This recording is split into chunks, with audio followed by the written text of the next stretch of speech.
A prisão de Jair Bolsonaro mudou o tabuleiro político para as eleições de 2026. A extrema-direita perdeu seu maior nome e viu o clã familiar afundar na tentativa de salvar o pai da cadeia. A rotina de decisões, reações e narrativas teve que ser refeita. Com Bolsonaro preso e fora do jogo eleitoral, as forças do extremismo se mexem em todas as frentes. Parlamentares como Sóstenes Cavalcante, Paulo Bilinski e Bia Kicis brigam por espaço. Governadores como Ratinho Júnior, Ronaldo Caiado e Tarcísio de Freitas testam o protagonismo. E a base militante procura um novo centro de gravidade. O impacto imediato é grande. O campo extremista ainda não tem um sucessor natural para dar os votos e levar adiante um discurso de ataques às minorias e desmonte do Estado. Isso abre disputas internas, reorganiza redes de influência e gera busca por um novo rumo. A prisão de Bolsonaro é um marco que obriga a uma reconfiguração sem precedentes de um campo que se sustenta no ódio e no personalismo. Quinta-feira, 27 de novembro de 2025.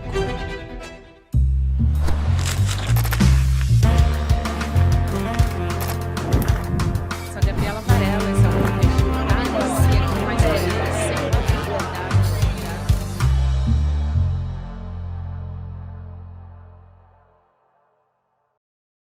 Olá, seja bem-vindo, seja bem-vinda. Eu sou a Gabriela Varela, está começando mais um videocast em detalhes e aqui de segunda a sexta-feira a gente analisa uma temática, uma notícia importante do momento, se bem que nessa semana a gente está um pouco monotemático. Eu vou conversar hoje com um cientista político, também analista de relações internacionais, pesquisador da USP, Pedro Costa Júnior. Professor, bem-vindo, é um prazer falar contigo mais uma vez. Sempre uma satisfação revê-la, estar aqui com a nossa querida audiência do CL. Uma satisfação também, Pedro. E a primeira pergunta que eu quero te fazer é uma pergunta bastante direta a respeito do Jair Bolsonaro. O trânsito em julgado da trama golpista agrava o cenário de isolamento do Jair Bolsonaro? Aliás, você acha, professor, que o Bolsonaro está isolado? Sem dúvida nenhuma, vou responder diretamente também. Ele está isolado. E isso é visto, Gabi, nós temos que olhar com calma, isso é visto pela própria direita brasileira como uma notícia boa e uma notícia ruim. Ela não é necessariamente uma notícia ruim, como parece à primeira vista. Ela, óbvio, soa como uma notícia ruim porque é o principal líder da extrema-direita, é o maior líder popular da extrema-direita brasileira, que se encontra nesse momento isolado. Mas os setores da chamada direita conservadora mais moderada enxergam em Bolsonaro não a solução, enxergam em Bolsonaro um problema. Bolsonaro, quando foi presidente, quando foi eleito, ele não só era um candidato que se colocava como um outsider, mas ele se mostrou incontrolável. Tão incontrolável que tentou dar um golpe de Estado, aliás, como toda a biografia dele. Ele começa tentando explodir quartéis do Exército. É um sujeito incontrolável. Isso não é bom para, digamos, o sistema, para a organicidade daqueles que são, como diria o Raimundo Fauro, os donos do poder. Então, o Bolsonaro quer uma solução no começo, tanto que foi apoiado pela Faria Lima, foi apoiado pelo agro, pelos setores mais poderosos e conservadores do Brasil, depois se tornou, não mais uma solução, se tornou um problema. Então, a possibilidade de superar Bolsonaro, tendo o recall eleitoral dele, é um novo cenário que já vinha se descortinando, que é uma boa notícia para esses setores dominantes. E é com esse cenário que eles vão trabalhar daqui para frente.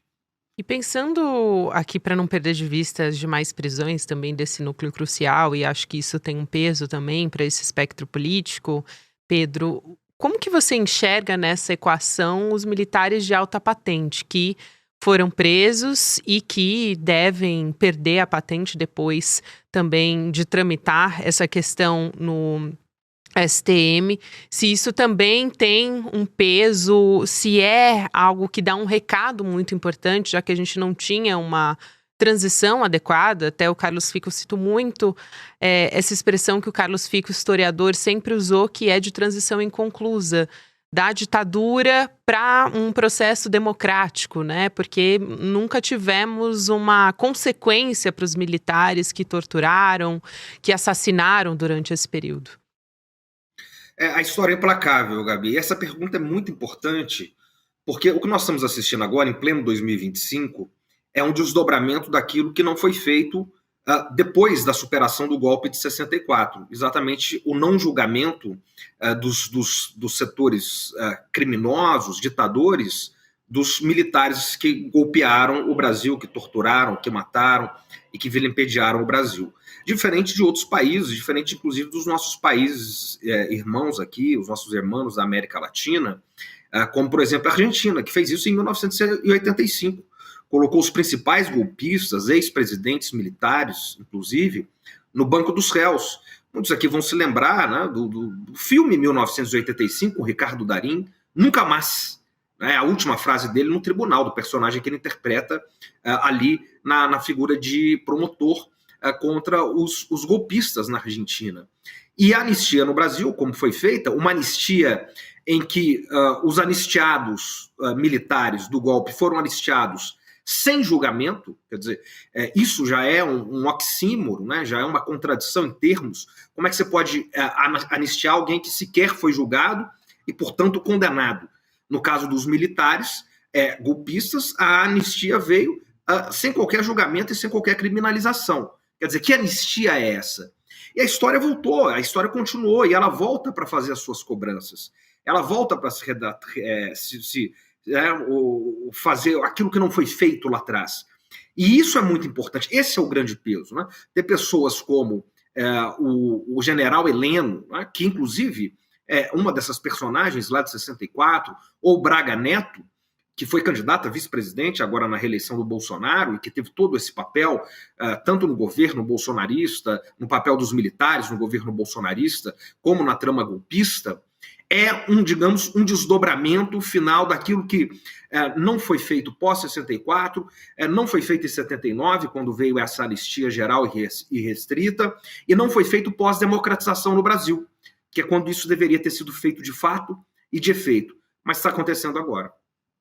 Isso é muito importante, professor, e acho que entra nessa equação de como a anistia está voltando, claro, como você coloca muito bem aqui, voltando nesse, vamos dizer assim, nesse espaço, nesse grupo que ainda apoia o grupo mais próximo, vamos dizer assim, o núcleo duro do bolsonarismo, com o Flávio Bolsonaro, o próprio clã Bolsonaro e alguns personagens políticos também tentando ressuscitar essa pauta que já morreu tantas vezes no Congresso, que é a da anistia. O PL se reuniu logo depois da prisão preventiva do Bolsonaro para fazer uma reunião e discutir estratégias políticas, né? E na declaração pública me chamou até a atenção que quem falou com os jornalistas foi o Flávio Bolsonaro, não o Valdemar Costa Neto, à frente da presidência do partido, né? Muita gente estranhou isso também. Mas eles voltaram a falar em anistia ampla, geral e restrita. É uma espécie de último suspiro. Como é que você avalia, como é que isso também mede o apoio político do Bolsonaro depois da prisão, não só depois da prisão preventiva, mas depois do trânsito em julgado, né? Veja, Gabi, isso é um ponto interessante, porque como você disse, é um último suspiro, é uma pá de cal. Né? Isso não vai levar em nada, porque a pauta da anistia, ela foi derrotada não no Congresso, ela foi derrotada nas ruas. Quando ela estava prestes ou enfim, estava sendo debatida no Congresso, a população saiu para as ruas, a população disse não à lei da anistia. Todas as pesquisas mostram isso. O Congresso sentiu. O Congresso sabe que passar a lei da anistia significa um grande peso, um grande desgaste político para eles, congressistas, para o próprio Congresso, em um ano eleitoral, que é o ano que vem. Então, e o próprio bolsonarismo, né, ali, ou a própria direita, para ser mais específico, se divide entre a questão hoje da anistia, que, digamos, os bolsonaristas mais fiéis, mais radicais, continuam pleiteando isso, e a questão da dosimetria, que é a dosagem das penas, é rever a dosagem das penas. E, claro, tem sempre a ideia do acordão. Né? Você ventila acordos de que o Bolsonaro vá para uma prisão domiciliar e que ele nunca mais seja elegível a nada. Enfim, o acordão, ele sempre trama, né? Quer dizer, a MDBização do Brasil. Né? Ela está sempre ali tramando as suas caras. Mas o ponto decisivo é que o Bolsonaro está isolado. Ele está isolado não só porque ele perdeu, não só porque ele foi derrotado, mas porque ele é um problema para a própria direita, para essa própria direita que já viu ele como um problema lá atrás. O Bolsonaro foi o único presidente da história da redemocratização brasileira a perder uma reeleição. O Bolsonaro ele tem um peso, uma rejeição política muito forte. Então, a estratégia da direita é prosseguir, né, depois da avenida que o Bolsonaro venceu, sem a rejeição que o próprio Bolsonaro tem. Então, ele acaba muito isolado, esse projeto de anistia não vai para frente, porque, no fundo, isso vai ser um peso político contra os próprios interesses dessa direita e dessa elite dominante, que tem outros planos. E nesses planos, Jair Messias Bolsonaro não está. E ele está isolado nesse sentido e também está isolado por aqueles que, num momento de ilusão, poderiam pensar que ele seria apoiado internacionalmente. Poderia ser apoiado por Donald Trump, poderia ser apoiado pela Casa Branca. Claro que a Casa Branca, claro que o governo Trump, claro que o Departamento de Estado, o Deep State, tem interesses no Brasil e tem interesses em ter um governo aliado. Mas se é Jair Messias Bolsonaro ou outra figura, isso é um mero detalhe para eles. O importante é que seja um governo alinhado. Nesse sentido, o Bolsonaro, nesse momento, ele está derrotado. Isso é muito bom, até olhando para esse espectro da direita e de como o Bolsonaro se comportou. Eu queria trazer um elemento aqui dessa prisão, que são as versões do Bolsonaro, e é a última especificamente. Primeiro ele falou que bateu a tornozeleira na escada, depois que era uma curiosidade, por fim disse que era um surto, uma alucinação acompanhada de paranoia. Então, ele sempre se apresentou, o Bolsonaro, como uma figura ligada à virilidade, ainda que nas falas, né, no comportamento dele, aliás, muito calcado no machismo também, mas sempre se colocando apto a concorrer às eleições, ainda que afastado do jogo político pela inelegibilidade, agora muito mais, porque ficaria até por mais tempo pela decisão, né, ficará, aliás, e ele agora se coloca num papel de não ter condições de saúde, não só de saúde física, pelas condições, enfim, das cirurgias que ele já fez, mas agora de saúde também mental, de exercer um papel de liderança política nessas condições. Então, ainda que seja dentro da prisão domiciliar, se o Bolsonaro se mantivesse na prisão domiciliar, ele poderia receber lideranças políticas. E acho que isso tem um peso também, né, Pedro? À medida que agora ele se coloca em um lugar de vítima. Como é que isso também recai para os apoiadores, para o bolsonarismo, para esse núcleo duro? E também, aí eu acho que tem que olhar para a direita também. Eu até peço desculpas por me alongar aqui, mas acho que é interessante esse dado que saiu na Quest, mostrando que a direita não bolsonarista corresponde a 22% de todo o eleitorado nacional. A bolsonarista é 13%. Então tem uma parcela importante para ser explorada nesse campo político, né? É isso, sem dúvida, né? Quer dizer, o Bolsonaro, a figura de Jair Messias Bolsonaro, essa está derrotada, essa está fora do baralho, né? É uma carta fora do jogo. No entanto, né, a direita e mesmo o bolsonarismo, obviamente, não estão derrotados, né? São um movimento de massas. É um movimento de massas, é um movimento que abriu uma brecha na história do Brasil e que tem uma engrenagem própria, que tem uma força própria e que tem, enfim, a sua própria competitividade eleitoral e, mais do que isso, de formação mesmo de uma força política atuante na sociedade, que funciona. O bolsonarismo funciona como um partido digital, ele forma cabeças, né, mentes e corações ao redor do Brasil todo. Então, nesse sentido, agora, o Bolsonaro, especificamente, né, o papel dele vai ser o papel de apontar o sucessor. Porque aí tem um espólio. O espólio é dele ainda. Para onde ele apontar, né, desculpa aqui, né, mas a manada vai atrás, a boiada vai atrás. Ele vai indicar para onde eles vão. Então, nesse momento, né, o núcleo dele, o núcleo da direita, tem uma divisão. Tem uma divisão onde, digamos, essa direita tradicional, essa direita que eu estou chamando aqui dos chamados donos do poder, que envolve o capital financeiro, que envolve a Faria Lima, que envolve o agro, que envolve os setores conservadores que, de certa maneira, controlam o grande capital no Brasil. Essa direita já tem um candidato. O candidato deles é o governador de São Paulo, é o Tarcísio de Freitas. Embora ele possa negar que é candidato, ele fala como candidato, ele age como candidato, ele se porta como candidato, ele faz campanha como candidato presidencial. E ele é o escolhido. Não?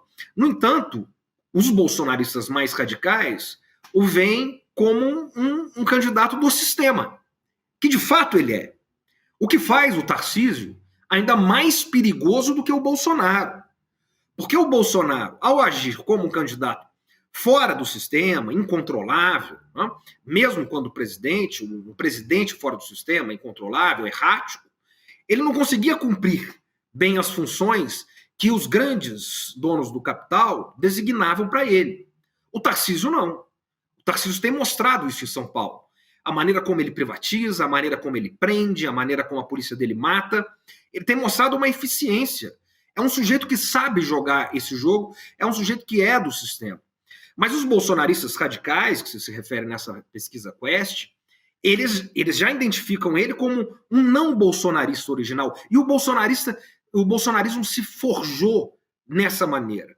Então, há uma disputa que nós vamos ver aí nessa sucessão entre o núcleo mais duro, que é representado pela família Bolsonaro, pelos filhos de Bolsonaro, pela Michele Bolsonaro, que vão travando as disputas, e esse núcleo que já vê Tarcísio, né, os líderes partidários, Kassab, o próprio o líder do Valdemar Costa Neto, que vão enxergando no Tarcísio essa figura, que é o sucessor. Né? E aí tem um terceiro plano, que é o plano que une essa divisão, que une essas duas vias. Que plano seria esse, Gabi? O plano seria lançar Tarcísio candidato com um vice Bolsonaro.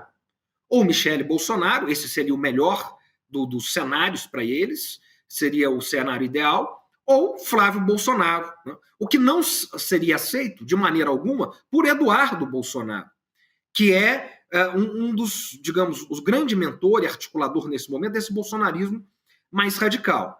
Então nós vamos ver nesse momento, para fechar essa resposta, sem me alongar muito, nós vamos ver uma batalha pelos espojos, né, do Bolsonaro, mas em algum momento ele vai indicar o seu sucessor. E essa sucessão, isso ainda conta muito. E nós temos que ver se ele vai fechar com o bolsonarismo radical ou se ele vai abrir mais e tentar compor os dois. Eu acho, professor, que já que você citou o Tarcísio, que vale a pena aqui trazer alguns elementos que me chamaram a atenção, porque o Tarcísio, ele fica com o pé nas duas canoas, mas ultimamente, nas últimas semanas, ele está se colocando mais nesse lugar da liderança de presidenciável. Ele tem, por exemplo, frequentado os eventos na Faria Lima e fazendo acenos bastante claros de que quer ocupar esse lugar. Tem também uma declaração mais recente do Tarcísio depois da prisão do Bolsonaro, dizendo que o campo da direita vai se organizar e definir o candidato até março. Então, isso vai se colocar muito claramente no papel de liderança desse campo político. E também, só que para lembrar de uma declaração específica, em uma dessas declarações que ele deu em eventos na Faria Lima, ele disse que tem que demitir o CEO do Brasil, se colocando também já nesse papel de liderança política. Aliás, eu acho que essas agendas que a direita assume na ausência do Bolsonaro, ocupando esses espaços, também são interessantes de se observar, que é o campo da segurança pública, é também esse campo do empresariado, e vamos dizer assim, da privatização, que é algo que o Tarcísio assume em mais de uma frente, né? Então, eu queria te ouvir um pouco sobre isso, porque o que já apareceu também sobre o Tarcísio em reportagem da Fórum, que ele quer desvincular a imagem dele do bolsonarismo. Então, é um presidenciável possível e que mesmo antes da prisão preventiva já estava se desvinculando do Bolsonaro. Só que ele quer os votos do bolsonarismo também, né? Esse é o nó, né, Gabi? Como desvincular do bolsonarismo e manter os votos do bolsonarismo. Esse é o nó que ele vai ter que enfrentar. Então, por exemplo, ao ter, suponhamos, numa chapa, Michele Bolsonaro ou Flávio Bolsonaro como vice, ele não conseguiria desvincular isso. Mas, ao mesmo tempo, ele garantiria os votos dos bolsonaristas mais radicais, Esse é um problema que eles vão ter que enfrentar, né?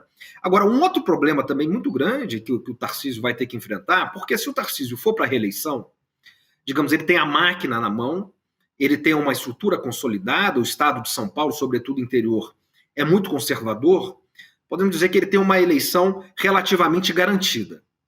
Se ele for disputar a presidência, as chances dele diminuem bastante, porque aí ele vai disputar contra o candidato eleito e contra a máquina.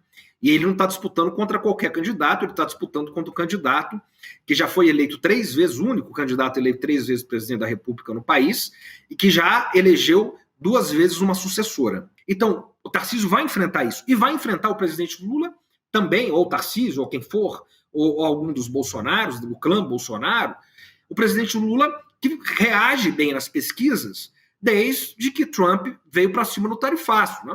A manchete do New York Times, uma manchete do New York Times dessa semana, segunda-feira, se eu não me engano, foi: Trump desafiou o Brasil e perdeu. Então, e a população sentiu isso. A população sente isso nas avaliações da Quest, nas avaliações de pesquisa que nós temos, como a popularidade do presidente Lula aumentou, porque o presidente Lula colocou o Brasil de novo no mapa das relações internacionais e colocou com certo protagonismo. Então, quer dizer, o Brasil voltou para o mundo. O presidente Lula é um presidente difícil de ser batido, ele tem um cinturão. Então, Tarcísio vai enfrentar tudo isso também. Então, ele vai tentar deslocar essa agenda para aquilo que ele pode falar, que é a agenda de privatização, de redução do Estado, de Estado mínimo, financiarização, agenda da Faria Lima e a buquelização, agenda da segurança pública. E a segurança pública de uma maneira draconiana. Esse vai ser o debate, Gabi.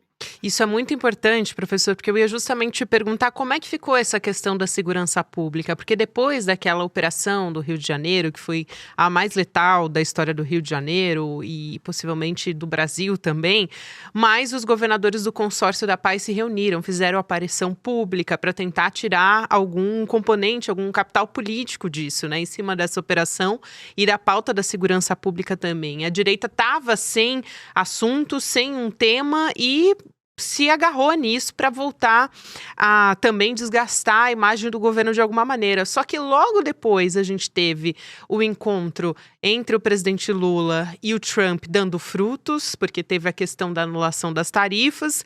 Então, quanto essa agenda da segurança pública ainda se sustenta por meio do PL antifacção, que vai voltar a ser discutido possivelmente ainda antes de acabar, né, de entrar no recesso legislativo.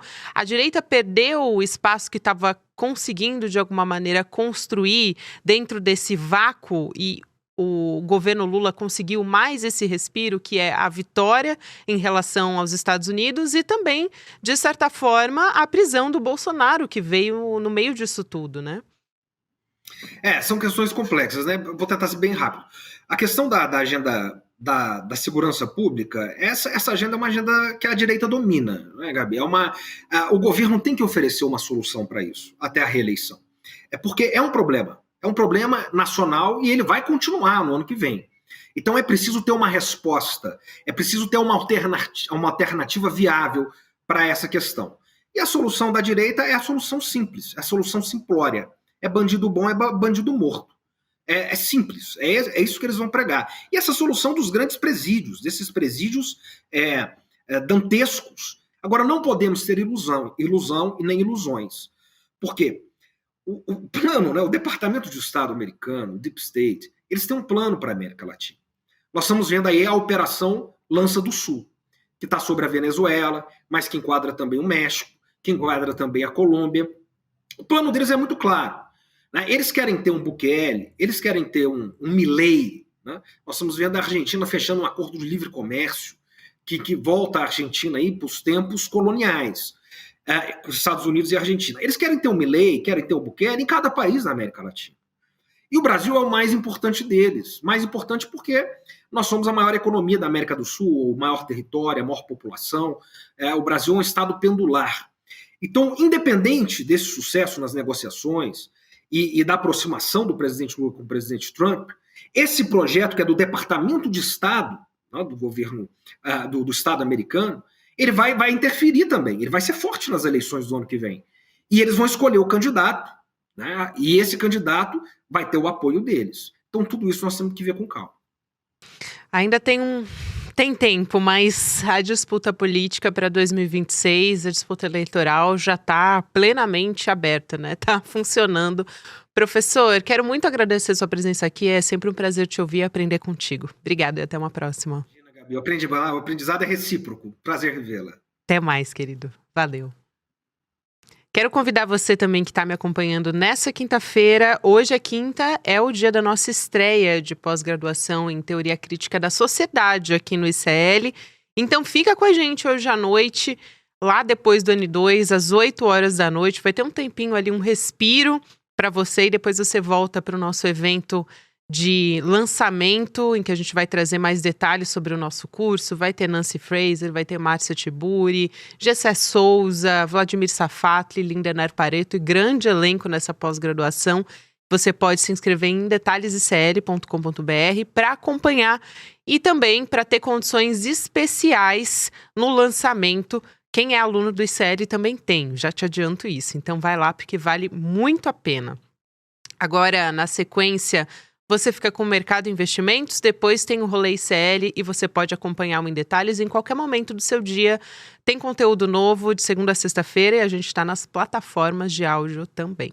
Até a próxima. Hoje chegou mais um daqueles dias que a gente tem que marcar no calendário do ICL, porque vai fazer parte para sempre da história do ICL.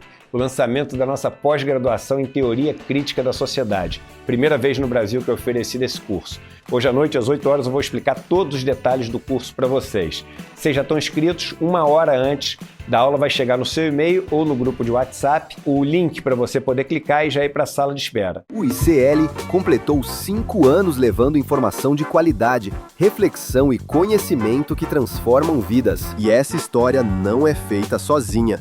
Ela é construída junto com nossos parceiros de todo o Brasil. Cultural FM 2 de ICL. Com você, onde você estiver.